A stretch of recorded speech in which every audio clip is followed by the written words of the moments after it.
প্রধানমন্ত্রী তারেক রহমানের সভাপতিত্বে সচিবালয় মন্ত্রিপরিষদ বৈঠক অনুষ্ঠিত হয়েছে।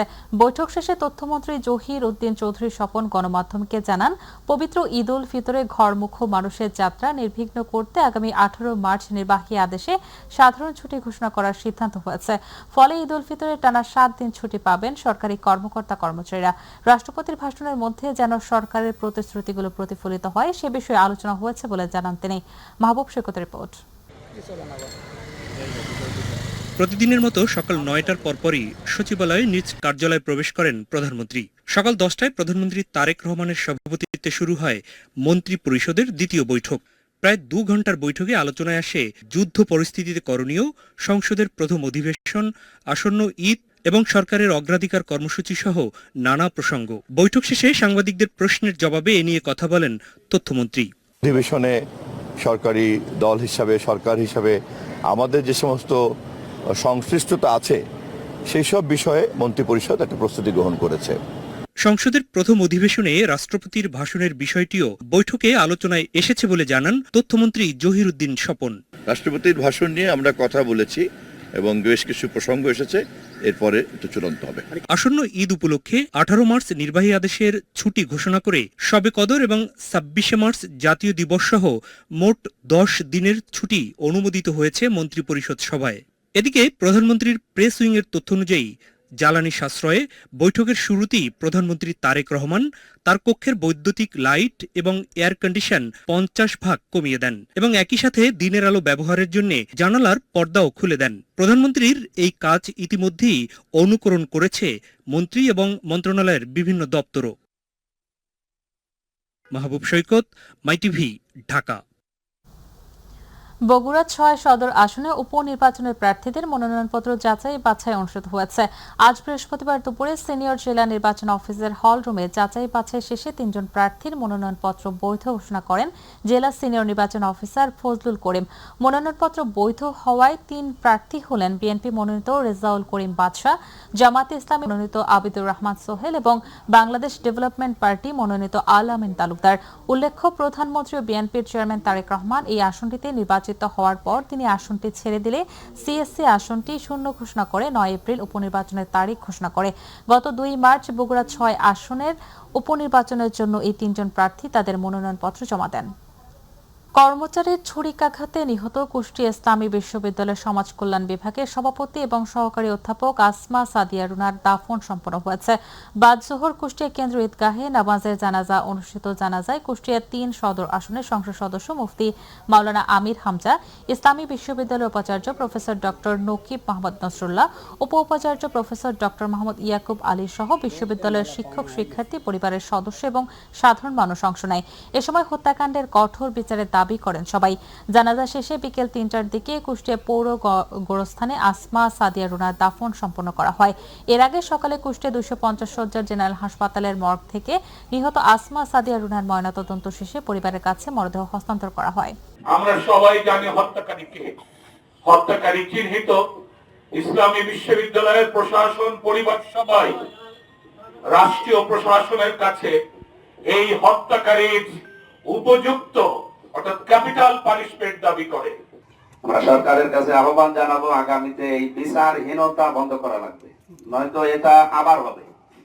আজকে বিশ্ববিদ্যালয় হয়েছে, কালকে সরকারি কলেজে হবে। সুতরাং এগুলো বন্ধ করার জন্য কোরআন হাদিসের যে নিয়ম নীতি আছে, যেহেতু এখানে 100% নিয়ম নীতি আমরা চালাতে পারি না, সরকারের যে নিয়ম নীতি আছে রাষ্ট্রের, এটা যেন 100% কার্যকর করা হয়। মধ্যপ্রাচ্যে যুদ্ধ পরিস্থিতির কারণে চট্টগ্রাম শাহ আমানত আন্তর্জাতিক বিমানবন্দরে আজ 4টি সহ এ পর্যন্ত 50টি ফ্লাইট বাতিল হয়েছে। বিমানবন্দরের জনসংযোগ কর্মকর্তা মোহাম্মদ ইব্রাহিম খলিল জানিয়েছেন, দুবাই, আবুধাবি, শারজা এবং দোহার এয়ারফিল্ড বন্ধ থাকায় আজ বাতিল হওয়া আন্তর্জাতিক ফ্লাইটগুলোর মধ্যে ছিল বিমান বাংলাদেশ এয়ারলাইন্সের মধ্যপ্রাচ্য থেকে আসা 2টি এবং এয়ার আরাবিয়ার মধ্যপ্রাচ্য থেকে আসা 2টি অ্যারাইভাল ফ্লাইট। অপরদিকে মাস্কাট থেকে আসা সালামের একটি ফ্লাইট বেলা 11টার দিকে চট্টগ্রাম বিমানবন্দরে অবতরণ করে। এয়ারক্রাফটটি পুনরায় যাত্রী নিয়ে মাস্কাটের উদ্দেশ্যে যায়। ঝিনাইদহ শৈলকুপায় বাস নিয়ন্ত্রণ হারিয়ে রাস্তার পাশে দাঁড়িয়ে থাকা ট্রাকে ধাক্কা দিলে আহত হয়েছে অন্তত 10 জন। বৃহস্পতিবার সকালে উপজেলার গাড়াগঞ্জ এলাকায় জেভি ফিলিং স্টেশনের সামনে এই দুর্ঘটনাটি ঘটে।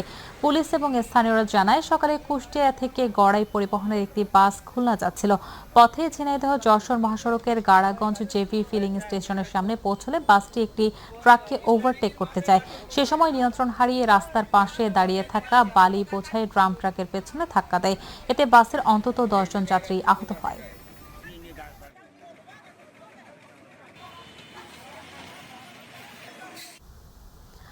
আসন্ন ঈদ উল ফিতর উপলক্ষে ঈদ যাত্রায় ঢাকা টাঙ্গাইল যমুনা সেতু মহাসড়কে যানজট নিরসনে গৃহীত ট্রাফিক ব্যবস্থা সংক্রান্ত সমন্বয় সভা অনুষ্ঠিত হয়েছে।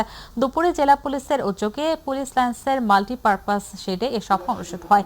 পুলিশ সুপার মোহাম্মদ শামসুল হক সরকারের সভাপতিত্বে বক্তব্য রাখেন সেনাবাহিনী মেজর রাজু, যমুনা সেতু সাইট অফিসের নির্বাহী প্রকৌশলী সৈয়দ রিয়াজউদ্দিন, টাঙ্গাইল প্রেস ক্লাবের সভাপতি আতাউর রহমান আজাদ, সাধারণ সম্পাদক কাজী জাকিরুল মাওলা, বাস কোচ মিনিবাস মালিক সমিতির সাবেক মহাসচিব খন্দকার ইকবাল হোসেন, জেলা ট্রাক শ্রমিক ইউনিয়নের সভাপতি বালা মিয়া।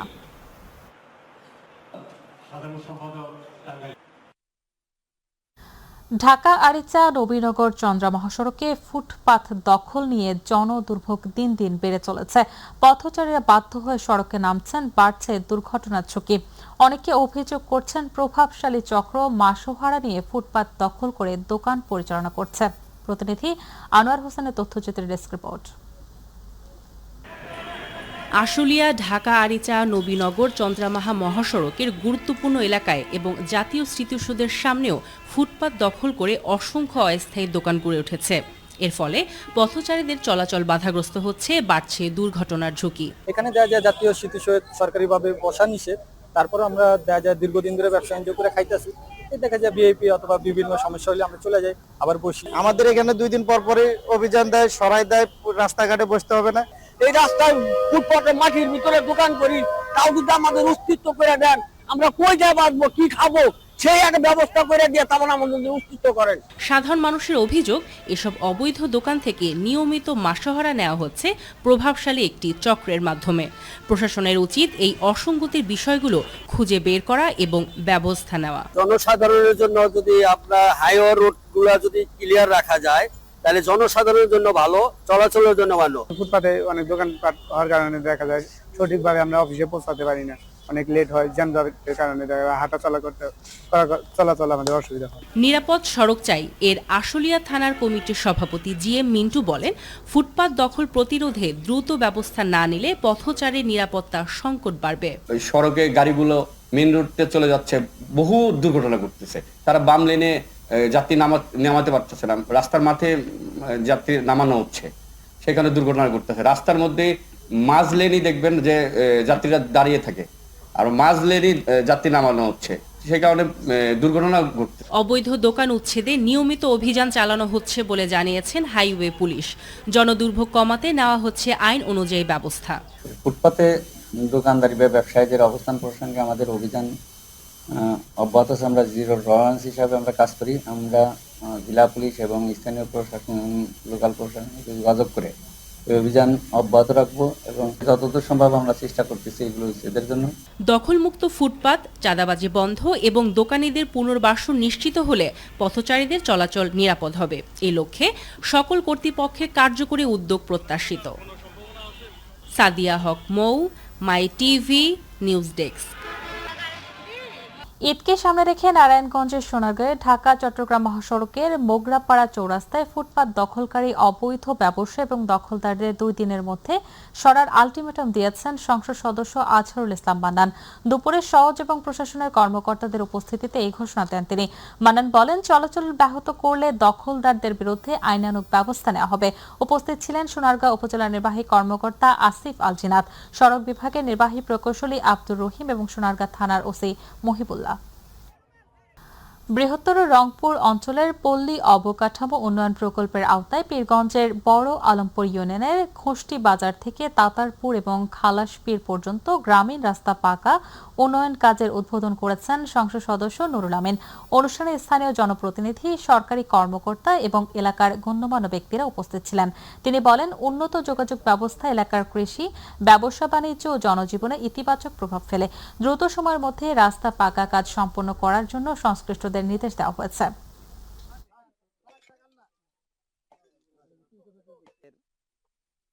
এই প্রথম এই রাস্তা, এই প্রজেক্ট, এই প্রকল্প উদ্বোধনের সুযোগ পেয়ে আমি আল্লাহ তাআলার দরবারে শুকরিয়া আদায় করছি।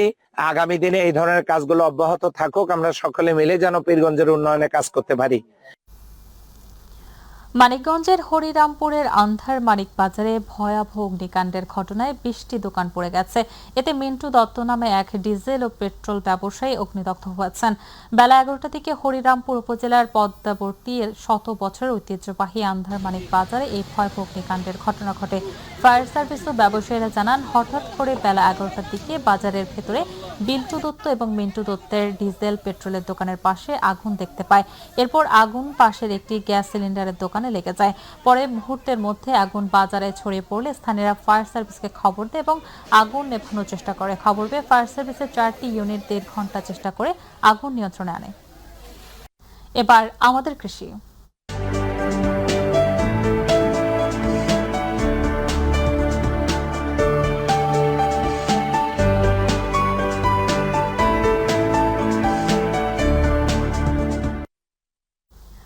ইউটিউব দেখে কেঁচোর সার উৎপাদন আর সেখান থেকে স্বাবলম্বিতার গল্প। রংপুরের পীরগাছায় এক কৃষকের উদ্যোগ এখন বদলে দিচ্ছে স্থানীয় কৃষি অর্থনীতি। গবেষণা বলছে, ভার্মি কম্পোস্ট মাটির স্বাস্থ্য রক্ষায় কার্যকর বিকল্প হতে পারে রাসায়নিক সারের। প্রতিনিধি খোরশেদ আলমের তথ্যচিত্রে আরো জানাচ্ছেন হাফিজা খানম জ্যোতি। রংপুরের পীরগাছা উপজেলার কল্যাণী ও ইটাকুমারী ইউনিয়নে গত কয়েক বছরে উল্লেখযোগ্য হারে বেড়েছে ভার্মি কম্পোস্ট উৎপাদন। কৃষক মেহেদি হাসান ইউটিউবের প্রশিক্ষণ ভিডিও দেখে মাত্র 42 কেজি কেঁচো দিয়ে শুরু করেন যাত্রা। বর্তমানে তার খামারে মাসে উৎপাদন হচ্ছে 12 থেকে 15 টন জৈব সার। গবেষণা তথ্য বলছে, ভার্মি কম্পোস্টে থাকে নাইট্রোজেন, ফসফরাস, পটাশিয়াম সহ একাধিক মাইক্রো নিউট্রিয়েন্ট যা মাটির জৈব গঠন উন্নত করে। এতে পানি ধারণ ক্ষমতা বাড়ে, মাটির উপকারী অণুজীব সক্রিয় হয় এবং দীর্ঘমেয়াদে উর্বরতা বৃদ্ধি পায়। কৃষ্ণ সয়েলকে বলা হয় ব্ল্যাক সয়েল। যে মাটি যত কালো তার মধ্যে তার ভিতরে নিউট্রিয়েন্ট, এনজাইম, যা যা মাটির পুষ্টিগুণ প্রয়োজন ওইটার উপস্থিতি বেশি। প্রতি কেজি সার 10 থেকে 12 টাকা করে বিক্রি হচ্ছে। স্থানীয় চাহিদা মিটিয়ে এখন দেশের বিভিন্ন জেলাতেও যাচ্ছে এই পণ্য। কৃষকদের মতে, রাসায়নিক সারের তুলনায় খরচ কম এবং ফলনও স্থিতিশীল। অন্যান্য সার কিনতে গেলে লাগে 2000, এইটা মনে করেন 1000 টাকা হলে আমার কমপ্লিট। আর এই সারটার কালারটা অন্যরকম, ভালো ফলন ভালো হয়। কিছু সারটা যখন বেশি ব্যবহার করা হয় তখন আপনার মনে করেন রাসায়নিক সারটা কম লাগে, সেক্ষেত্রে পোকামাকড়, রোগ বালাই এই জিনিসগুলো কম হয়, ফলনও অনেক। উপজেলা কৃষি কর্মকর্তা বলেন, পরিবেশ বান্ধব এই সার মাটির স্বাস্থ্য সুরক্ষায় গুরুত্বপূর্ণ। ধাপে ধাপে রাসায়নিক সারের নির্ভরতা কমাতে ভার্মি কম্পোস্ট কার্যকর ভূমিকা রাখতে পারে। জৈব সারের তুলনায় আপনার ভার্মি কম্পোস্টে এই পুষ্টি উপাদানটা বেশি পরিমাণে থাকে, যার ফলে গাছ সহজে নিতে পারে এবং মাটির বৈশিষ্ট্যগুলো ভালো থাকে, পরিবেশ ভালো থাকে। হাফিজা খানম জ্যোতি, মাই টিভি। চট্টগ্রাম কেন্দ্রীয় কারাগারে বন্দীদের সঙ্গে স্বজনদের সাক্ষাৎ আরও মানবিক এবং সহজ করতে প্রথমবারের মতো ইন্টারকম টেলিফোন সুবিধা চালু করা হয়েছে। দীর্ঘদিনের কোলাহলপূর্ণ এবং অস্বস্তিকর সাক্ষাৎ ব্যবস্থার পরিবর্তে কাঁচের দেয়ালে দুই পাশে বসে নিরিবিলি পরিবেশে কথা বলার সুযোগ মিলবে বন্দীদের। চট্টগ্রাম জেলা কারাগারে এই উদ্বোধন করেন চট্টগ্রাম জেলা প্রশাসক জাহিদুল ইসলাম মিয়া। 2249 বন্দীর ধারণ ক্ষমতার এই কারাগারে প্রতিদিন গড়ে 6000-এর বেশি বন্দী থাকেন। এই ভোগান্তি থেকে বেসরকারি সংস্থা আলহাজ শামসুল হক ফাউন্ডেশনের অর্থায়নে পাইলট প্রকল্প হিসেবে ইন্টারকম ব্যবস্থা স্থাপন করেছেন। প্রাথমিকভাবে 32টি ইন্টারকম সেট বসানো হয়েছে, যাতে একসঙ্গে 16 জন বন্দী কথা বলতে পারবেন। এর মধ্যে পুরুষ বন্দীদের জন্য 12টি এবং নারী বন্দীদের জন্য 4টি বুথ রয়েছে। করে অপরাধী তো সে ভিতরে আছে, কিন্তু তার পরিবারের যারা সদস্য আছে তারা তো অপরাধী নয়। তাদের প্রতি আমরা যতটুকু পারি আমরা সকলেই মানবিক হওয়ার চেষ্টা করেছি।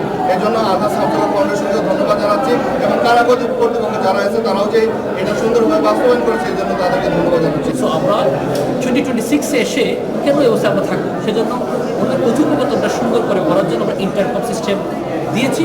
এখন জাস্ট ফোনটা তুলবেন, ডায়াল করুন, উপরে স্বজন দাঁড়িয়ে আছে, সুন্দর করে ওনাদের মনের কথাগুলো বলতে পারবেন। পার্সোনাল ব্যক্তিগত কোনো পারিবারিক কথা থাকলে আমরা খুশি নয়। ব্রাহ্মণবাড়িয়ার কসবায় সরকারি কর্মকর্তাদের সঙ্গে মতবিনিময় সভা করেছেন ব্রাহ্মণবাড়িয়া ৪ আসনে নবনির্বাচিত সংসদ সদস্য বিএনপি চেয়ারপারসন উপদেষ্টা মুশফিকুর রহমান। আজ উপজেলা পরিষদের সম্মেলন কক্ষে আয়োজিত এই সভায় সভাপতিত্ব করেন উপজেলা নির্বাহী কর্মকর্তা মোহাম্মদ সামিউল ইসলাম। সভায় উপস্থিত ছিলেন ব্রাহ্মণবাড়িয়া জেলা বিএনপির যুগ্ম সাধারণ সম্পাদক ইঞ্জিনিয়ার নাজমুল হুদা, সহকারী কমিশনার ভূমি তানজিল কবির, ওসি নাজনীন সুলতানা সহ উপজেলার বিভিন্ন দপ্তরের সরকারি কর্মকর্তারা। সভায় নবনির্বাচিত এমপি উপজেলার সার্বিক উন্নয়ন, প্রশাসনিক কার্যক্রমের গতি বৃদ্ধি এবং সাধারণ মানুষের সেবা নিশ্চিত করার বিষয়ে সরকারি কর্মকর্তাদের সঙ্গে মতবিনিময় করেন।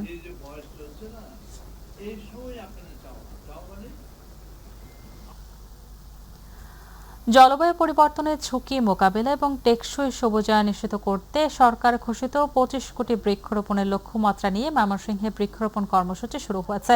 দুপুরে জেলা ছাত্র দলের উদ্যোগে নগরীর ইনস্টিটিউট অব হেলথ টেকনোলজি ক্যাম্পাসে বৃক্ষরোপণ করেন ময়মনসিংহ সদর আসনের সংসদ সদস্য আবু ওয়াহাব আকন্দ। তিনি সিটি কর্পোরেশন সহ সদর উপজেলার প্রতিটি ইউনিয়ন থেকে গ্রাম পর্যায়ে সবুজ সমারোহ সৃষ্টির জন্য রেকর্ড পরিমাণ ফলজ, বনজ এবং ঔষধি গাছ রোপণ করা হবে। পাশাপাশি সেগুলো রক্ষণাবেক্ষণে নজর দেওয়া হবে।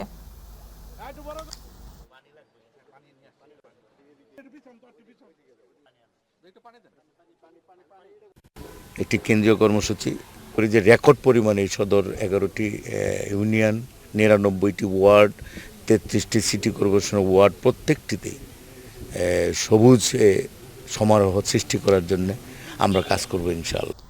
শরীয়তপুরের জাজিরা উপজেলার নাওডোবা ইউনিয়নের মৎস্য ভিসিএফ কর্মসূচির আওতায় জেলেদের মাঝে খাদ্য সহায়তা বিতরণ করা হয়েছে। জেলেদের সহায়তার লক্ষ্যে নাওডোবা ইউনিয়নে 210 জন নিবন্ধিত জেলের মাঝে ভিজিএফ এর চাল বিতরণ করা হয়। ইউনিয়ন পরিষদের চেয়ারম্যান মোহাম্মদ আলমগীর ঢালি জেলেদের উপস্থিতিতে আনুষ্ঠানিকভাবে এই চাল বিতরণ কার্যক্রমের উদ্বোধন করেন। সরকারের এই সহায়তা পেয়ে জেলেরা সন্তোষ প্রকাশ করেন। পশ্চিম নাডুয়া ইউনিয়ন পরিষদ 80 কেজি চাল পেলাম।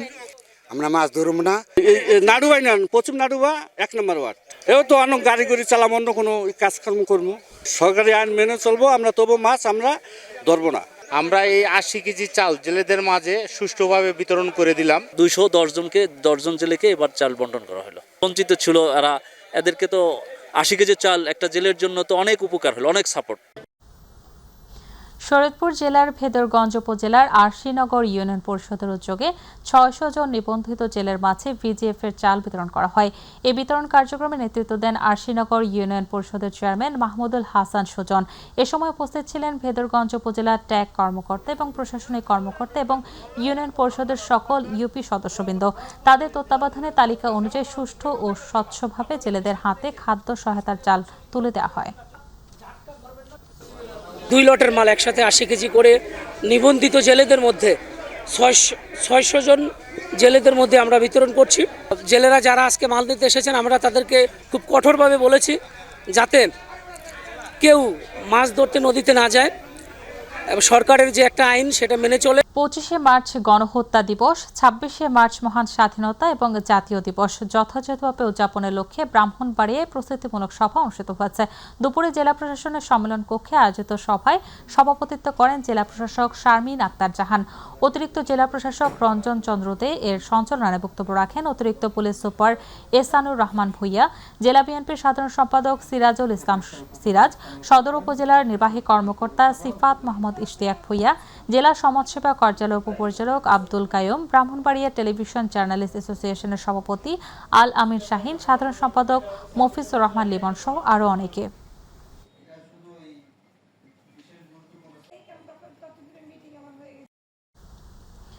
ময়মনসিংহের ভালুকা উপজেলার সরকারি হাসপাতালে রোগীদের চিকিৎসা সেবার সহায়তার লক্ষ্যে নিজস্ব অর্থায়নে প্রায় 3 লক্ষ টাকার ঔষধ সরবরাহ করেছে মাননীয় সংসদ সদস্য ফখর উদ্দিন আহমেদ বাচ্চু। আজ দুপুরে হাসপাতাল কর্তৃপক্ষের কাছে আনুষ্ঠানিকভাবে ঔষধ হস্তান্তর করা হয়। এমপির পক্ষে ওষুধ বুঝিয়ে দেন উপজেলার বিএনপির সিনিয়র যুগ্ম আহ্বায়ক রুহুল আমিন মাসুদ এবং পৌর বিএনপির যুগ্ম আহ্বায়ক আহসান উল্লাহ খান রুবেল। হাসপাতাল সূত্রে জানা গেছে, এসব ওষুধ রোগীদের চিকিৎসা সেবায় গুরুত্বপূর্ণ ভূমিকা রাখবে। এ সময় চিকিৎসক, সাংবাদিক এবং স্থানীয় ব্যক্তিবর্গ উপস্থিত ছিলেন। আমার এখানে আইন শৃঙ্খলার সমস্যা ছিল, আমাদের এখানে যে প্রয়োজনীয় প্রশিক্ষণের মাধ্যমে উদ্যোক্তাদের মাধ্যমে উৎপাদন হচ্ছে উচ্চ মূল্যে নিরাপদ ফল, সবজি, মশলা জাতীয় ফসল, যার মাধ্যমে উদ্যোক্তারা যেমন স্বাবলম্বী হচ্ছেন তেমনি কৃষক অর্থনীতি হচ্ছে চাঙ্গা। দুপুরে মেহেরপুরের গাংনী উপজেলা পরিষদ হল রুমে আয়োজিত মূল্যায়ন এবং পরিকল্পনা প্রণয়ন কর্মশালায় বক্তারা উপরোক্ত প্রতিক্রিয়া ব্যক্ত করেন। যশোর অঞ্চলে টেকসই কৃষি সম্প্রসারণ প্রকল্পের আওতায় উপজেলা পর্যায়ের মূল্যায়নের অংশ হিসেবে মেহেরপুর জেলার 3টি উপজেলার কার্যক্রম মূল্যায়ন করা হয়। অনুষ্ঠানে বক্তব্য রাখেন মেহেরপুর জেলা কৃষি সম্প্রসারণ অধিদপ্তর উপপরিচালক সঞ্জীব মৃধা, গাংনী উপজেলা কৃষি অফিসার মতিউর রহমান এবং যশোর অঞ্চলে টেকসই কৃষি সম্প্রসারণ প্রকল্পের মনিটরিং অফিসার মাসুম আব্দুল্লাহ।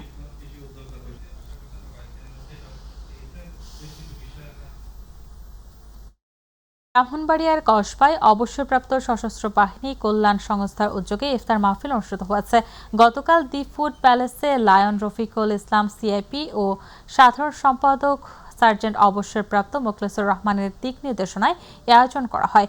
অবসরপ্রাপ্ত কর্পোরাল টিপু সুলতানের সঞ্চালনায়, অবসরপ্রাপ্ত সার্জেন্ট বিল্লাল হোসেনের সমন্বয়ে সার্জেন্ট আব্দুল মালিকের সার্বিক তত্ত্বাবধানে এই অনুষ্ঠানটি অনুষ্ঠিত হয়। উক্ত অনুষ্ঠানে অতিথি হিসেবে উপস্থিত ছিলেন পৌর বিএনপির সিনিয়র সহসভাপতি বশির আহমেদ, উপজেলা জামাত ইসলামীর নায়েবে আমির শিবলি নোমানী সহ আরও বিশিষ্টজনেরা।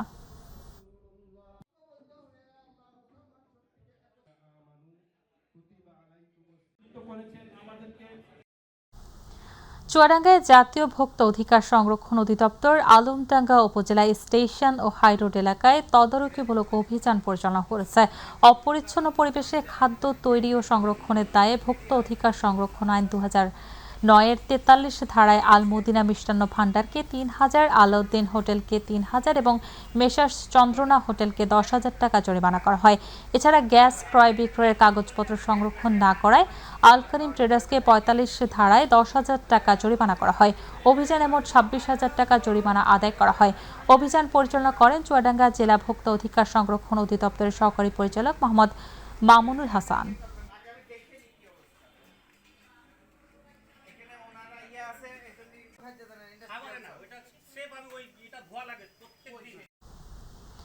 নোয়াখালীর বেগমগঞ্জ গোপালপুরে বাংলাদেশের জামাতে ইসলামীর আয়োজিত ইফতার মাহফিল এবং ঈদ উপহার হিসেবে নতুন লুঙ্গি উপহার দেওয়া হয়েছে। গোপালপুর হাই স্কুল মাঠে ইউনিয়ন জামাতের আমির আবু তাহেরের সভাপতিত্বে সহকারী অধ্যাপক আব্দুল আওয়ালের সঞ্চালনায় আয়োজিত অনুষ্ঠানে দলীয় নেতাকর্মী সহ বিভিন্ন শ্রেণী পেশার মানুষ অংশ নেন। এছাড়া বিশেষ অতিথি হিসেবে উপস্থিত ছিলেন উপজেলা জামাতের আমির মাওলানা আবু জায়েদ, দুদকের নোয়াখালী সমন্বিত অঞ্চলের সাবেক পিপি অ্যাডভোকেট আবুল কাশেম, পেশাজীবী সমন্বিত পরিষদের সভাপতি মাওলানা আলাউদ্দিন, উপজেলা যুব বিভাগের সভাপতি ইঞ্জিনিয়ার জাকির হোসেন, ইঞ্জিনিয়ার নূর নবী সহ অন্যান্য নেতৃবৃন্দ। এ সময় দেশ ও জাতির কল্যাণ কামনা করে বিশেষ দোয়া ও মোনাজাত করা হয়।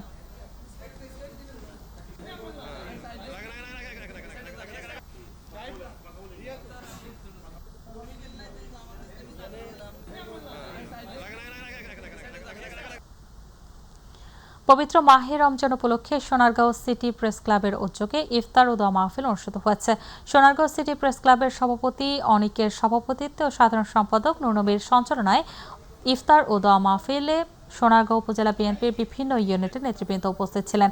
এছাড়াও উপস্থিত ছিলেন মাই টিভি সোনারগাঁও প্রতিনিধি অভি, সাংবাদিক লিটন, সুমন সহ সোনারগাঁও সিটি প্রেস ক্লাবের সকল সাংবাদিক এবং বিভিন্ন পর্যায়ের প্রিন্ট ও ইলেকট্রনিক মিডিয়ার সাংবাদিকবৃন্দ। আমরা এমন ভাবে সাংবাদিকতা পক্ষপাতিত্ব থাকবে, আপনি যে কোনো লেখাই আপনারা যেন আপনাদের কলমটা, আপনাদের লেখনীটা মানে সত্যের পক্ষে থাকে। আমাদের যারা সম্মানিত সাংবাদিক